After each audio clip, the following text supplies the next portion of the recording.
Hello everyone, welcome to मुस्तारा Khatoon channel. आज मैं बताने जा रही हूँ आपको EWS DG कैटेगरी एडमिशन 2022-23 के लिए महत्वपूर्ण वीडियो है ये। और इस वीडियो के माध्यम से आपको पता चलेगा कि कौन कौन से महत्वपूर्ण दो डॉक्यूमेंट्स होना चाहिए, कौन से दो कागजात होना चाहिए जिससे आपके बच्चों का एडमिशन आसानी से हो सके। और इस वीडियो के माध्यम से आपको पता चलेगा कि इनकम सर्टिफिकेट किन के लिए ज़रूरी है। ये भी सवाल कई लोग करते हैं, इसमें बहुत ज़्यादा कन्फ्यूजन रहती है। इससे पहले मैं आपको बता दूं कि बहुत दिनों का इंतज़ार बहुत जल्द ख़त्म होने जा रहा है। EWS DG कैटेगरी एडमिशन 2022-23 के लिए ऑनलाइन फॉर्म भरने की डेट जारी हो चुकी है। पहले ये फॉर्म भरने की डेट बताई गई थी कि 22 मार्च से स्टार्ट होगा, लेकिन अब इसकी डेट बढ़ गई है, यानी 22 मार्च से स्टार्ट नहीं हो रहा है। ये स्टार्ट होगा 29 मार्च से। 29 मार्च 2022 से स्टार्ट होगा। और इसकी लास्ट डेट यहाँ पर पहले बताया गया था कि 4 अप्रैल है, लेकिन 4 अप्रैल नहीं, अब इसकी लास्ट डेट है 12 अप्रैल। 12 अप्रैल तक ऑनलाइन एप्लीकेशन फॉर्म भरा जाएगा। ठीक है, ये EWS DG and children with special need category के तहत एडमिशन की मैं बात कर रही हूँ, जो आप 2022-23 सेशन के लिए अपने बच्चों का फॉर्म भर सकते हैं, नर्सरी, KG या क्लास 1 के लिए।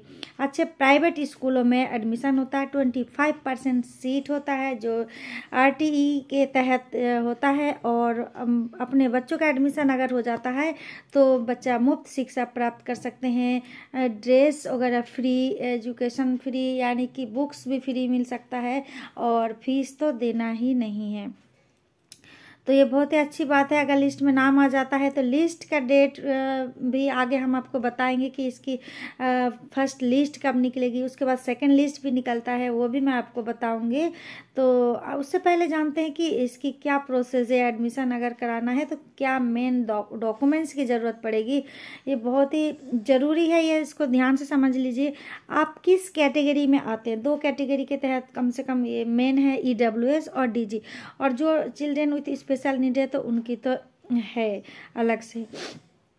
तो इसमें अगर आप आते हैं इकोनॉमिकली वीकर सेक्शन यानी कि EWS कैटेगरी में, तो आपको इनका सर्टिफिकेट देना पड़ेगा। एक नंबर तो इकोनॉमिकली वीकर सेक्शन, यानी आपको इसके लिए इनकम सर्टिफिकेट देना पड़ेगा। एक नंबर तो हो गया कि इनकम सर्टिफिकेट लगेगा अगर आप EWS कैटेगरी में है तो, इनकी मैं बात कर रही हूँ। और एक चीज़ क्या है, मेन चीज़ कि आपको ये प्रूफ देना पड़ेगा कि आप दिल्ली में रहते हैं, दिल्ली का रेसिडेंट प्रूफ लगेगा। और कम से कम 3 साल का होना चाहिए दिल्ली का रेसिडेंट प्रूफ, कि आप अब से लेके 3 साल पहले से दिल्ली में रहते हैं। तो उसके लिए आपको प्रूफ दिखाना पड़ेगा। उसके प्रूफ में आप क्या क्या दे सकते हैं, किसी भी प्रकार का बिल वगैरह दे सकते हैं। बिल में आप कुछ भी हो सकता है, जैसे बिजली का बिल, पानी का बिल, किसी भी चीज़ का अगर बिल है तो उसको आप प्रूफ के तौर पर दिखा सकते हैं। और आधार कार्ड तो आजकल मस्ट हो ही गया, ज़रूरी है। तो आप इनकम प्रूफ बना लेंगे अगर EWS कैटेगरी में है, और दिल्ली में रहने का 3 साल का प्रूफ तो चाहिए ही चाहिए। और अगर साथ साथ BPL कार्ड है या AAY कार्ड है, जैसे ration card, food security card, तो ये भी बहुत ज़रूरी है। ये 2 चीज़ हो गया EWS कैटेगरी के लिए। अब चलिए हम बता रहे हैं कि DG कैटेगरी के लिए क्या ज़रूरी है। DG कैटेगरी के लिए भी 3 साल का दिल्ली में रहने का प्रूफ चाहिए, और साथ साथ आपको सर्टिफिकेट बना के देना पड़ेगा। अगर कोई SC कैटेगरी में है, कोई ST कैटेगरी में है, या OBC कैटेगरी में है, अदर बैकवर्ड क्लास, जो OBC कैटेगरी में आते हैं उनको नॉन क्रीमी लेयर का सर्टिफिकेट होना चाहिए। ठीक है, और बाकी ऑर्फेन्स वगैरह ट्रांजेक्शन जो भी है, सभी के लिए आपको देना पड़ेगा सर्टिफिकेट। तो एक नंबर सर्टिफिकेट हो गया मस्ट, और दूसरा हो गया दिल्ली के रहने का प्रूफ। ये है। आप लोगों का ये कंफ्यूजन दूर करना है कि आप लोगों को, यानी जो भी DG कैटेगरी में आते हैं, SC ST या OBC, उनको इनकम सर्टिफिकेट की ज़रूरत नहीं पड़ेगी। आप लोगों को इनकम सर्टिफिकेट देने की ज़रूरत नहीं है। आपको सिर्फ कास्ट सर्टिफिकेट बना के देना पड़ेगा और दिल्ली में रहने का प्रूफ देना पड़ेगा। ये 2 चीज़ हो आसानी से आप सही तरीके से अगर आप अपने बच्चों का फॉर्म भर रहे हैं, एज लिमिट वगैरह सही से भर रहे हैं, सही से क्लास सुन रहे हैं, आसपास के स्कूल को सेलेक्ट कर रहे हैं, तो आपके बच्चों का लिस्ट में नाम ज़रूर आ सकता है।